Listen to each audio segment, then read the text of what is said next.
Bonjour mesdames et messieurs et bienvenue dans ce flash d'information. La haute autorité de la communication audiovisuelle ACA est dans la phase opérationnelle du processus de libéralisation de l'espace audiovisuel ici en Côte d'Ivoire. Son dernier communiqué signé de son président Ibrahima Sissavané donne entre autres les grandes dates concernant les appels d'offres. Une mission de soutien du secrétariat continental du MAEP, le mécanisme africain d'évaluation par les pairs, était cette semaine ici à Abidjan. Il s'est agi pour la délégation d'échanger avec le ministre de l'intégration africaine et des partenaires du MAEP pour un plus grand soutien et appui au mécanisme. Thomas Guessambi.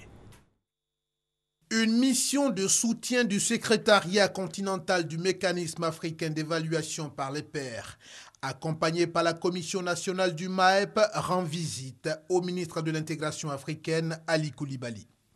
La délégation conduite par son vice-président Mahamoud Youssef Kayal est allée échanger avec le ministre en sa qualité de point focal du MAEP en Côte d'Ivoire.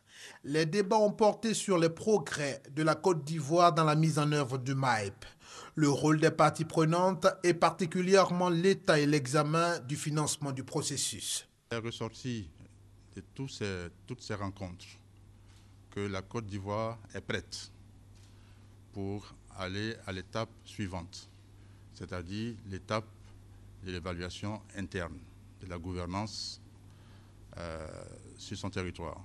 Mais avant, au siège de l'institution à Cocody, la mission de soutien et la Commission nationale ont eu une rencontre avec les partenaires techniques et financiers sur leur appui au mécanisme. La rencontre qui sera suivie d'une séance de travail avec d'autres parties prenantes à l'université de Cocody. C'est à cette rencontre que Youssef Kayal va donner un satisfecit officiel à la Côte d'Ivoire pour la mise en place effective du MAEP. La Côte d'Ivoire va vite, très vite même. Ils n'ont pas seulement mis les instituts, ils sont partis très loin, ils ont mis un budget triennal pour accompagner la Côte d'Ivoire à l'auto-évaluation, à l'évaluation et après l'évaluation. Nous dirons chapeau à la Côte d'Ivoire. La prochaine étape du mécanisme en Côte d'Ivoire sera pour la Commission nationale du MAEP de parcourir tout le pays pour la phase pratique du mécanisme. Allez, toute autre chose, l'opposant congolais Moïse Katumbi, candidat déclaré à la présidentielle, poursuivi par la justice de son pays, a quitté hier vendredi soir la République démocratique du Congo RDC, officiellement pour se faire soigner en Afrique du Sud sans perspective de retour à court terme.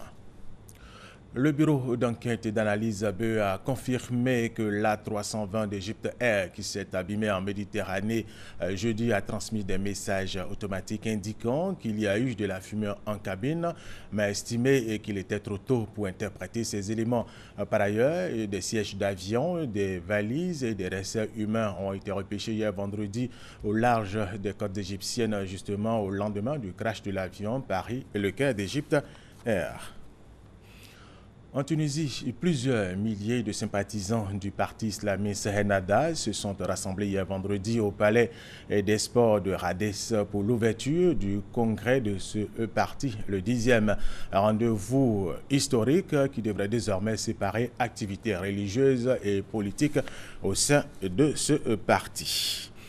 Et nous terminons avec cette information. Le ministère des Affaires étrangères mexicain a approuvé hier vendredi l'extradition vers les États-Unis d'Amérique du narcotrafiquant mexicain Joaquim Guzmán El Chapo, après avoir reçu la garantie que la peine de mort ne serait pas demandée à son encontre. Le narcotrafiquant dispose de 30 jours pour faire appel. El Chapo doit répondre aux États-Unis d'Amérique d'accusations de blanchiment d'argent, trafic de drogue, enlèvement et meurtre à Chicago, Miami, Brooklyn et Manhattan, entre autres. Et c'est la fin de ce flash d'information. Merci de l'avoir suivi. Je vous retrouve à 13h.